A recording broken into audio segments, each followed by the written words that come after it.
Alors, le débat sur la formule RAND est revenu sur la place publique, notamment suite à l'adoption en décembre 2012 d'une loi par le Parti conservateur qu'on nomme la C-377, loi qui oblige toutes les organisations syndicales au pays à divulguer une foule d'informations financières publiquement sur des sites Internet, dont le site de Revenu Canada.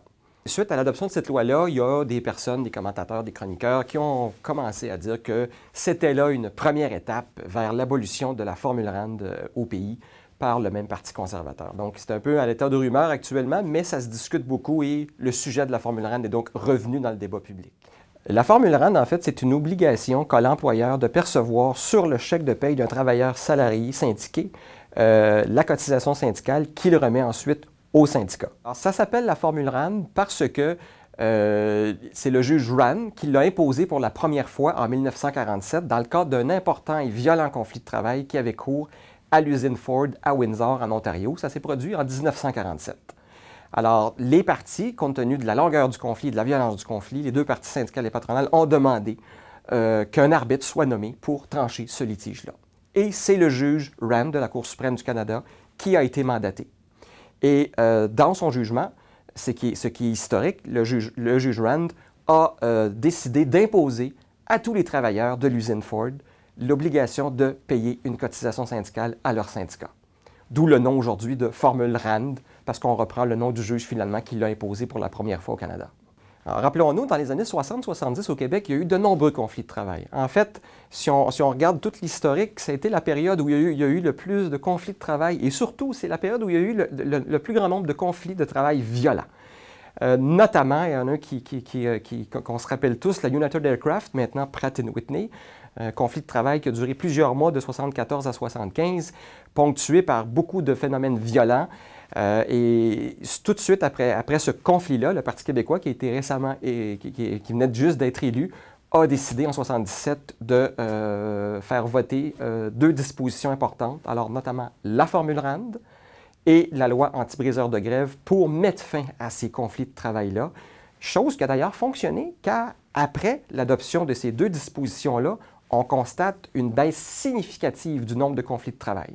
Donc, la formule RAND adoptée en 1977 par le gouvernement du parti de René Lévesque a fait diminuer les conflits de travail et en fait a ramené une paix industrielle qui avait été qui était devenue problématique là, depuis les débuts des années 60 à toute fin pratique. On la remet en question parce qu'elle touche, en fait, elle violerait supposément la liberté individuelle. Dans une société, la société dans laquelle on vit, la liberté individuelle est très primée, est très valorisée. Alors, on se demande, mais pourquoi oblige-t-on un travailleur à payer une cotisation syndicale? N'a-t-il pas le droit de s'associer à qui il veut et à quoi il veut et à défendre ses propres causes? Alors, c'est un peu un de ces enjeux-là. Et aussi, il y a des gens en fait, il y a des organismes comme le Conseil du patronat qui remet en question l'utilisation que les syndicats font des cotisations qui sont perçues à la source. Donc, deux enjeux importants, la liberté individuelle et l'utilisation de ces cotisations-là à des fins autres que la stricte négociation des conditions de travail et l'application des contrats collectifs qui ont été négociés. Si par exemple on parle de la liberté individuelle, doit-on donner le droit à un individu de ne pas cotiser, ce qui mettrait en péril sa propre organisation syndicale qui défend ses conditions de travail et qui défend aussi les conditions sociales et qui fait des luttes sociales pour apporter des bénéfices qui profitent à l'ensemble de la société. Pensons par exemple en 1979 à l'obtention du congé de maternité qui a bénéficié à toutes les femmes.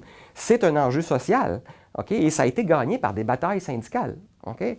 Pensons à l'équité salariale dans les années 90, une lutte qui a duré près de 10 ans, auquel les femmes ont bénéficié aujourd'hui, peu importe où elles travaillent, peu importe qu'elles soient syndiquées ou non. Pensons aussi aux batailles qu'on fait pour les chômeurs, pour défendre les droits des chômeurs qui sont souvent attaqués par des lois que je dirais conservatrices et rétrogrades. Donc, inévitablement, les organisations syndicales vont amener leur lutte sur le terrain social et sur le terrain politique. On doit conclure de ce débat-là sur la formule RAND qu'elle est absolument indispensable pour assurer la pérennité des organisations syndicales, car les organisations syndicales sont les seules à défendre les droits des travailleuses et des travailleurs. Et ce sont les seuls à pouvoir faire des luttes sociales qui vont bénéficier non seulement à leurs membres, mais à toute la société dans son ensemble.